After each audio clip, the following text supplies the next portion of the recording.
ವಿಶ್ವವಾಣಿಯ fitness time ವೀಕ್ಷಕರಿಗೆ ನಮಸ್ಕಾರ.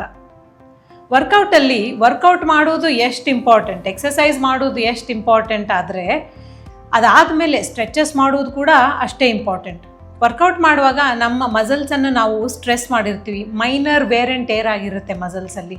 ಅದಾದ ನಂತರ ನಾವು ಯಾವಾಗ ಸ್ಟ್ರೆಚಸ್ ಮಾಡ್ತೀವಿ ಮಸಲ್ದು ಎಲಾಸ್ಟಿಸಿಟಿನ ವಾಪಸ್ಸು ಆ ಜಾಗಕ್ಕೆ ನಾವು ರೀಗೇನ್ ಮಾಡಿದಂತೆ.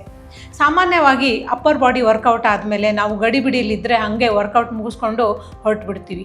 ಇವತ್ತಿನ ಎಪಿಸೋಡಲ್ಲಿ ಒಂದು 4 exercise where you can stretch your upper ಬಾಡಿನ ತೋರಿಸ್ಕೊಡ್ತೀನಿ.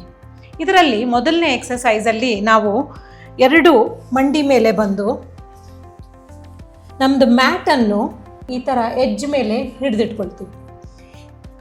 2 ಕೈಯಿಂದ ಮ್ಯಾಟ್ ಸೈಡ್ ಎಡ್ಜಸ್ಸನ್ನು ಹಿಡಿದಿಟ್ಕೊಂಡಾಗ ನಮ್ಮದು ಹಿಪ್ಪು ಮಂಡಿಯ ಮೇಲ್ಭಾಗದಲ್ಲೇ ಇಟ್ಕೊಂಡು ಎಷ್ಟಾಗುತ್ತೋ ಅಷ್ಟು ನಾವು ನಮ್ಮ ಚೆಸ್ಟ್ ಭಾಗವನ್ನು ಮ್ಯಾಟ್ ಕಡೆಗೆ ತಳ್ಳಬಹುದು.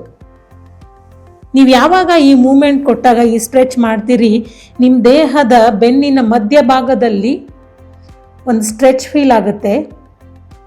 ಅದರ ಜೊತೆಗೆ ನಿಮ್ಮದು ಚೆಸ್ಟಿನ ಫ್ರಂಟ್ ಪೋರ್ಷನ್ ಮತ್ತು ಸ್ಲೈಟ್ಲಿ ನಿಯರ್ ದ ಶೋಲ್ಡರ್ಸ್ ಕಡೆಗೂ ನಿಮ್ಗೊಂದು ಸ್ಟ್ರೆಚ್ ಫೀಲ್ ಆಗುತ್ತೆ.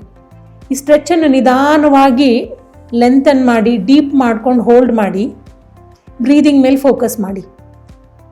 ನಿಧಾನವಾಗಿ ಉಸಿರು ಎಳ್ಕೊಂಡು ಉಸಿರು ಬಿಡ್ತಾ ಒಂದು 10 ಕೌಂಟ್ ಅಥವಾ 15 ಕೌಂಟ್ಗೆ ನೀವು ಈ ಸ್ಟ್ರೆಚ್ಚನ್ನು ಹೋಲ್ಡ್ ಮಾಡ್ಬೋದು.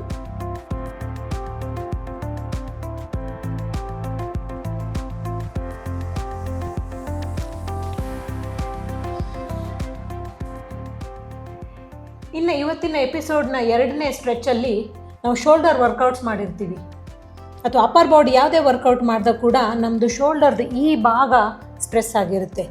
ಇದೇ ಕ್ವಾಡ್ರೂಟ್ ಪೊಸಿಷನಲ್ಲಿ ನೀವು ಒಂದು ಕೈಯನ್ನು ಚೆಸ್ಟ್ ಕೆಳಗಡೆ ಭಾಗದಿಂದ ಅಪೋಸಿಟ್ ಡೈರೆಕ್ಷನ್ಗೆ ಸ್ಟ್ರೆಚ್ ಮಾಡಿಬಿಟ್ಟು ರೆಸ್ಟ್ ಮಾಡಿ, ಇನ್ನೊಂದು ಕೈಯನ್ನು ನೀವು ನಿಮ್ಮ ಫೇಸ್ ಮುಂದೆ ಮ್ಯಾಟ್ ಮೇಲೆ ಪ್ಲೇಸ್ ಮಾಡಿ ನಿಧಾನವಾಗಿ ಒಂದು ರೈಟ್ ಶೋಲ್ಡರ್ದು ಲೆಫ್ಟ್ ಹ್ಯಾಂಡ್ನ ಕೆಳಗಡೆ ಪ್ಲೇಸ್ ಮಾಡಿದರೆ ರೈಟ್ ಶೋಲ್ಡರನ್ನು ಸ್ಟ್ರೆಚ್ ಮಾಡಿ ತಿರುಗಿಸ್ಬಿಟ್ಟು ಹೋಲ್ಡ್ ಮಾಡಿ. ಯಾವುದೇ ಸ್ಟ್ರೆಚ್ ಮಾಡುವಾಗ ಮನಸ್ಸು ಸಮಾಧಾನದಲ್ಲಿ ಇರಬೇಕು. ಅದರ ಜೊತೆಗೆ ಬ್ರೀದಿಂಗಲ್ಲಿ ಕೂಡ ನೀವು ಗಮನ ಕೊಡಬೇಕು. ಆ ಮಸಲ್ಗೆ ಸ್ಟ್ರೆಚ್ ಆಗೋಕ್ಕೆ ಒಂದು ಅವಕಾಶ ಮಾಡಿಕೊಡಿ. ಪ್ರತಿಯೊಂದು ಸ್ಟ್ರೆಚ್ಚನ್ನು ನಾವು 30ರಿಂದ 40 ಸೆಕೆಂಡ್ಗೆ ಸ್ಟಾರ್ಟ್ ಮಾಡಿ ಆದಷ್ಟು 45-50 ಸೆಕೆಂಡ್ವರೆಗೂ ಪುಷ್ ಮಾಡೋಕ್ಕೆ ಟ್ರೈ ಮಾಡಿ. ಒಂದು ದಿನದ ವರ್ಕೌಟಲ್ಲಿ ನಮಗೇನಿಲ್ಲ ಅಂದರೂ ಒಂದು 5 ನಿಮಿಷ ಸಿಕ್ಕಿದ್ರೆ ಸಾಕು, ಫ್ಲೆಕ್ಸಿಬಿಲಿಟಿನ ಮುಗಿಸ್ಬಹುದು.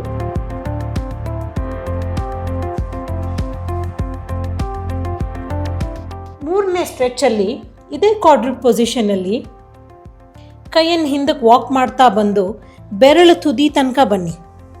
ಬೆರಳು ತುದಿಗೆ ಬಂದಾಗ ನಮ್ಮದು ಮೇಲ್ಗಡೆ ಬೆನ್ನಿನ ಮೇಲ್ಗಡೆ ಭಾಗ ಗೂನಾಗುತ್ತೆ. ಚಿನ್ನನ್ನು ಚೆಸ್ಟ್ ಕಡೆಗೆ ರೆಸ್ಟ್ ಮಾಡಿಬಿಟ್ಟು ಎಷ್ಟಾಗುತ್ತೋ ಅಷ್ಟು ಅಪ್ಪರ್ ಬ್ಯಾಕ್ನ ಈ ಥರ ಸ್ಟ್ರೆಚ್ ಮಾಡಿ. ನಿಮ್ಮದು ದೃಷ್ಟಿ ಮ್ಯಾಟ್ ಮೇಲೆ ಇರಬೇಕು. ಅಪ್ಪರ್ ಬ್ಯಾಕ್ನ ಸ್ಟ್ರೆಚ್ ಮಾಡಬೇಕು, ಬೆರಳು ತುದಿಗಿಡಬೇಕು.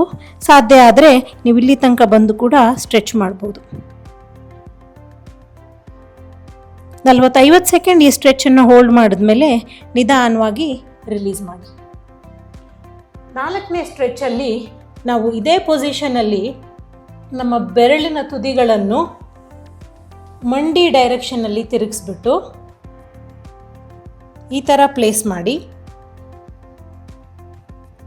ಆದಷ್ಟು ಪಾಮನ್ನು ಲಿಫ್ಟ್ ಮಾಡದೇ ಇರೋ ಥರ ನೋಡಿಕೊಂಡು ನಿಮ್ಮ ದೇಹವನ್ನು ನಿಧಾನವಾಗಿ ಹಿಂದ್ಗಡೆ ಡೈರೆಕ್ಷನ್ಗೆ ಎಳ್ಕೊಳ್ಳಿ. ಈ ಸ್ಟ್ರೆಚ್ಚಿಂದ ನಮ್ಮ ಕೈಯಿನ ಮುಂಭಾಗ ಅಂದರೆ 4 ಆರ್ಮ್ ಏನಂತ ಹೇಳ್ತೀವಲ್ಲ ಅಲ್ಲಿ ಸ್ಟ್ರೆಚ್ ಆಗುತ್ತೆ. ಅಪ್ಪರ್ ಬಾಡಿ ವರ್ಕೌಟ್ ಆಗಲಿ, ಲೋವರ್ ಬಾಡಿ ವರ್ಕೌಟ್ ಆಗಿರಲಿ, ಯಾವಾಗಲೂ ನಾವು ಡಂಬಲ್ ಹಿಡಿದಾಗ ನಮ್ಮ 4 ಆರ್ಮ್ ಸ್ಟ್ರೆಸ್ಸಲ್ಲಿರುತ್ತೆ. ಅದಾದ ನಂತರ ನೀವು ಈ ಸ್ಟ್ರೆಚ್ಚನ್ನು ರಿಲೀಸ್ ಮಾಡ್ಬೋದು.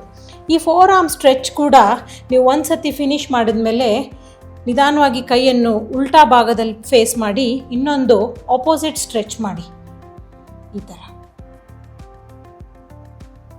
ತುಂಬ ಹೊತ್ತು ಲ್ಯಾಪ್ಟಾಪಲ್ಲಿ ಅಥವಾ ನೀವು ಕಂಪ್ಯೂಟರ್ ಮೇಲೆ ಕೆಲಸ ಮಾಡ್ತಿದ್ರು ಕೂಡ ಈ 4 ಆರ್ಮ್ ಸ್ಟ್ರೆಚಸನ್ನು ಮಾಡಬಹುದು. ಯಾವಾಗ ನಾವು ಸ್ಟ್ರೆಚ್ ರೂಟೀನ್ ಮೇಲೆ ಒಂದು 5 ನಿಮಿಷ ಗಮನ ಕೊಟ್ಟು ಮಾಡ್ತೀವಿ, ಎಷ್ಟೋ ಇಂಜುರೀಸನ್ನು ನಾವು ತಡೆಗಟ್ಟಬಹುದು. ಅಪ್ಪರ್ ಬಾಡಿ ಸ್ಟ್ರೆಚಸ್ನ ಟ್ರೈ ಮಾಡಿಬಿಟ್ಟು ನನಗೂ ಕೂಡ ಕಮೆಂಟಲ್ಲಿ ತಿಳಿಸಿ ಹೇಗನ್ಸುತ್ತೆ ಅಂತ. ನಮಸ್ಕಾರ.